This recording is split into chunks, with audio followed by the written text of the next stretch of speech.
We're going to look at the Revelation chapter 14 today. Before I told you that this chapter 14 is a confuser chapter. It's like it makes people confusing, and it makes the Revelation look like everything is out of order, and it gets all scrambled up, so you cannot organize in any orderly fashion. So we see about 144,000 in the beginning of this chapter. Then I looked, and behold, a Lamb standing on Mount Zion, and with him 144,000, having his Father's name written on their foreheads. Why do I call this a confuser chapter? Because in chapter 13, we saw that it describes what will happen in the Great Tribulation. And suddenly, we see this 144,000 in the chapter 14.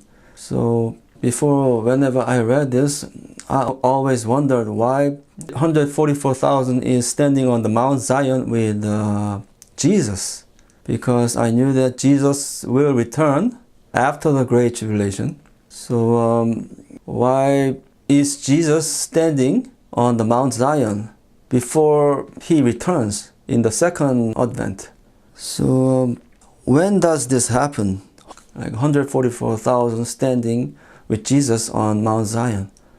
This happens when Jesus descends on a white horse at the sixth trumpet judgment and sixth bowl judgment. At that time, he will descend on the white horse with the angel army and all the people who were taken up with him at the first resurrection. So what will happen is, at Jesus' return, the first resurrection will happen, and all those who were dead will be resurrected and fly to the sky to meet Jesus on the clouds. And after that, the people living on the earth will be raptured to the cloud to meet Jesus. And after that, God's judgment will fall upon the earth. And while God's judgment is happening, those people that was resurrected in the first resurrection and those people who were raptured, they will be taken by Jesus to heaven to have a banquet, the banquet of the Lamb. And then they will descend with Jesus to the Jerusalem area at the sixth trumpet and the sixth bowl judgment. And the Antichrist army will advance towards the Jerusalem area to fight Jesus and his army. So this 144,000 standing on Mount Zion is talking about that scene. So this is actually what will happen during the God's judgment at the sixth trumpet bowl judgment. How do we know that? Because it says, chapter 14, verse 1, 144,000 having his Father's name written on their foreheads. Because these are the people who have been raptured and who was resurrected, and they were in heaven already having banquet with Jesus. They have God's name written on their foreheads. Because those who have been saved and went to heaven, they receive the name of God on their foreheads. This is Revelation chapter 3 verse 12. He who overcomes, I will make him a pillar in the temple of my God, and he shall go out no more. I will write on him the name of my God and the name of the city of my God, the new Jerusalem, which comes down out of heaven from my God, and I will write on him my new name. So he who overcomes will become the pillar in the temple of my God in heaven. So these are the people who are already in heaven, and they will be written on their foreheads God's name and Jesus' name. And also this Revelation chapter 22 verse 3. And there shall be no more curse, but the throne of God and of the Lamb shall be in it, and his servants shall serve him. They shall see his face, and his name shall be on their foreheads. This chapter, Revelation chapter 22, is describing what is happening in heaven, God's kingdom. And it says, His name shall be on their foreheads. So if somebody has God's name written on their foreheads, that means they are out of this world and they are in heaven, in God's kingdom already. So that's why this 144,000, because these are the people from the first resurrection and the rapture, they have God's Father's name written on their foreheads. So we know that these 144,000 standing on Mount Zion, this scene is something that happens after the rapture and the first resurrection. So this scene is, just like I told you, what will happen when Jesus descends on a white horse and touch down on the earth. So that's not the second coming that we are all waiting for now. The second coming of Jesus that we are all waiting for is the return of Jesus on the sky. At that time, He will not touch down on the earth.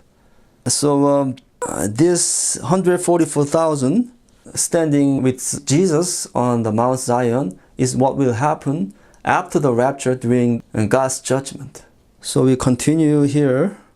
So who are these 144,000? It's already explained in the chapter 7. They are those who have been sealed among those Jewish believers. So in chapter 7 we saw that from the tribe of all Israel, they are sealed first and they are 144,000. And then after that, so many people that cannot be counted from all the nations, the Gentiles, they are described. So these 144,000 are Jewish believers. No, because the number is exactly 144,000. So it could mean that this number is something symbolic. It doesn't mean that we should give these people a special meaning, because the Bible clearly defines what kind of people this is. It says in chapter 7, they are Jewish believers who have been sealed. And another thing is now in chapter 14, it only mentions the 144,000, which are Jewish people standing on Mount Zion. But at that time, all the people from other nations, like Gentiles, will be standing on Mount Zion. But this part of the Bible only mentions the Jewish people, which are 144,000. And it goes on to describe some more specifics about this group of people, 144,000. Verse 3, they sang as it were a new song before the throne, before the four living creatures and the elders, and no one could learn that song except the 144,000 who were redeemed from the earth. So this is something perplexing, because why only these people can learn this song? But we can't just accept the fact that God can only make this special group of people to learn this new song. He can do that. And this is a very special group of people, because it goes on to describe. Verse 4, these are the ones who were not defiled with women, for they are virgins. These are the ones who follow the Lamb wherever He goes. These were redeemed from among men, being first fruits to God and to the Lamb. So these are like select believers from Jewish tribes who are virgins. Jesus said there are some special people who remain virgins for the sake of Jesus, but not all can receive that teaching. They are really special followers of Jesus. So these people are virgins, and in their mouth found no deceit, for they are without fault before the throne of God. And only those people are granted to learn this new song. And there is no reason to impose a special meaning to these verses, because this book of Revelation says what they are. And there is no reason to try to understand it in a symbolic way. So after this 144,000, we see 3 angels proclaiming messages. And what I find is those messages are all out of order. So we see here verse 6. Then I saw another angel flying in the midst of heaven, having the everlasting gospel to preach to those who dwell on the earth, to every nation, tribe, tongue, and people, saying with a loud voice, Fear God and give glory to Him, for the hour of His judgment has come, and worship Him who made heaven and earth, the sea and springs of water. Now, after chapter 13, which describes the Great Tribulation, and the beginning of chapter 14, we see about 144,000 standing on the Mount Zion with Jesus. That happens during the God's judgment. And now we see here angel proclaiming everlasting gospel. So that's something strange, because after the rapture and during the God's judgment, there is no salvation. So, and it says, God's judgment has come. But if there was no mention about this 144,000 in the beginning of chapter 14, then to talk about everlasting gospel and the judgment having come wouldn't be so problematic, because during the Great Tribulation, the gospel will be preached, and there are those who will be saved during the Great Tribulation. So it won't be problematic. And on verse 8, and another angel followed, saying, Babylon is fallen, that great city, because she has made all nations drink of the wine of the wrath of her fornication. So it says Babylon is fallen. So when does the Babylon get fallen? The Babylon is destroyed when God's judgment happens, because during the God's judgment, the fiery hailstone will fall upon the earth. And we see in chapter 16 or 17 that great city, Babylon, is destroyed, and the smoke is coming out of that Babylon. And Babylon is the capital city of the world, who will worship the Antichrist during the Great Tribulation. So Babylon being fallen is something that happens after the rapture and during the God's judgment. And verse 9 says, Then a third angel followed them, saying with a loud voice, If anyone worships the beast and his image, and receives his mark on his forehead or on his hand, he himself shall also drink of the wine of the wrath of God, which is poured out full strength into the cup of his indignation. So the third angel is talking about what will happen in the Great Tribulation. So all the messages by these 3 angels are all out of order. The first message is talking about the everlasting gospel after the 144,000, which is out of order.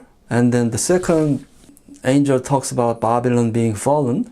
Now, if there was no mention of 144,000, that wouldn't be so problematic, because the Babylon will be fallen after the Great Tribulation, during which the gospel will be proclaimed.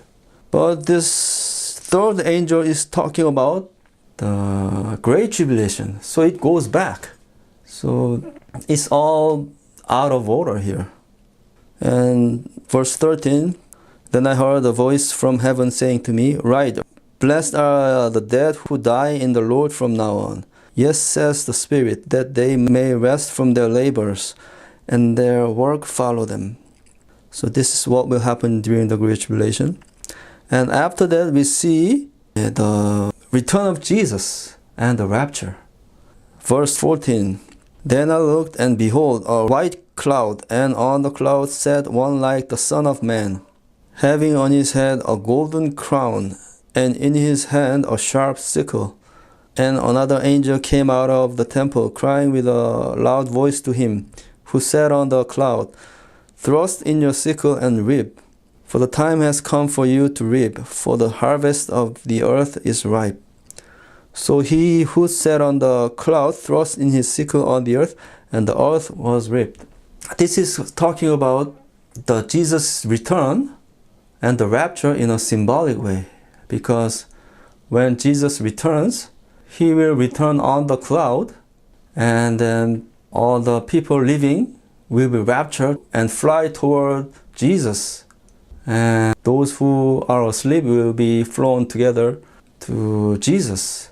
So this is describing Jesus' return on the cloud and the rapture in a symbolic way. So because Jesus' return will happen after the Great Tribulation, this talking about Jesus' return in chapter 14 poses no problem, if not for that 144,000 and the message from the three angels in the chapter 14. So after the Great Tribulation in chapter 13, we see now in chapter 14 Jesus' return and the rapture. And after that, there's another ripping, is ripping the grapes of wrath. Verse 17, then another angel came out of the temple which is in heaven, he also having a sharp sickle. And another angel came out from the altar, who had power over fire, and he cried with a loud cry to him who had a sharp sickle, saying, thrust in your sharp sickle and gather the clusters of the vine of the earth, for her grapes are fully ripe. So the angel thrust his sickle into the earth and gathered the vine of the earth and threw it into the great winepress of the wrath of God. And the winepress was trampled outside the city, and blood came out of the winepress up to the horses' bottles for 1,600 furlongs. This is talking about the God's judgment, because at the sixth trumpet and bowl judgment, at the outside area of Jerusalem, there will be Armageddon war. And then at that time, 1/3 of the mankind will be killed by the sword coming out of Jesus' mouth and by the angel armies. So this is talking about God's judgment. So we see here on chapter 14 something that are out of order, because in the section 2 of the book of Revelation, we saw orderly fashion starting from chapter 12 up until chapter 13, Great Tribulation. And suddenly we see this about 144,000. Those have been redeemed already and having God's name written on their foreheads and standing on the Mount Zion with Jesus. So it's something out of order here. And then all the messages by the three angels, they are out of orders too. So except those things, all other parts of the book of Revelation, all three sections, they match with each other in orderly fashion. And then we see this Jesus' return and the rapture on chapter 14. So we continue on chapter 15 next time. And in that chapter we'll see 7 bowls judgment. And in that video I will explain why the bowls judgment and the trumpet judgments, they are one and the same. And we'll see how they match up.